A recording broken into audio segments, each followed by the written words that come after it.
The company posted gross margins of 62.7% in its fiscal third quarter, up from 53.3% in the previous quarter and above guidance of 61 to 62%.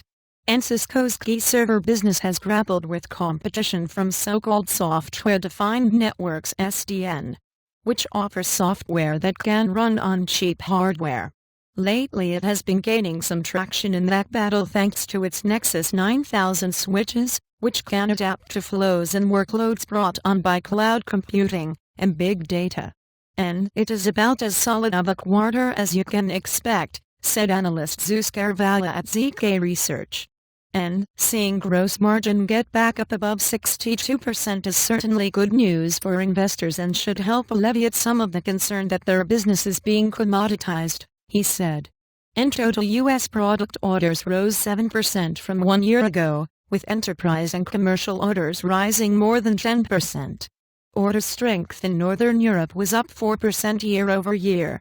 And yet in emerging markets, where Cisco faced increased competition, orders fell 7%, with Brazil down 27% and Russia down 28%.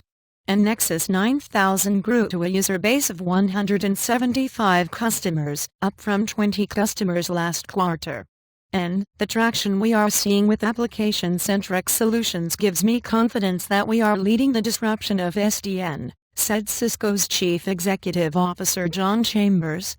And Chambers said the company's book-to-build ratio, the ratio of orders received to units shipped and billed, was comfortably above 1, indicating strong demand.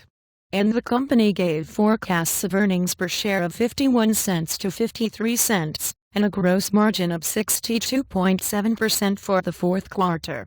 And shares rose in after-hours trading to $24.39 from a $22.80 close on the Nasdaq. And Cisco had a net profit of $2.20 billion in the fiscal third quarter, down from $2.50 billion in the year-ago quarter. And non-GAAP earnings of 51 cents per share exceeded the consensus forecast of 48 cents. And the company increased its cash dividend in the third quarter to 19 cents per common share. And Cisco reported revenue of $11.50 billion, down from $12.20 billion a year earlier. Wall Street on average had expected $11.36 billion, according to Thomson Reuters IBS. And reporting by Marina Lopes, editing by Richard Chang and Cynthia Oster.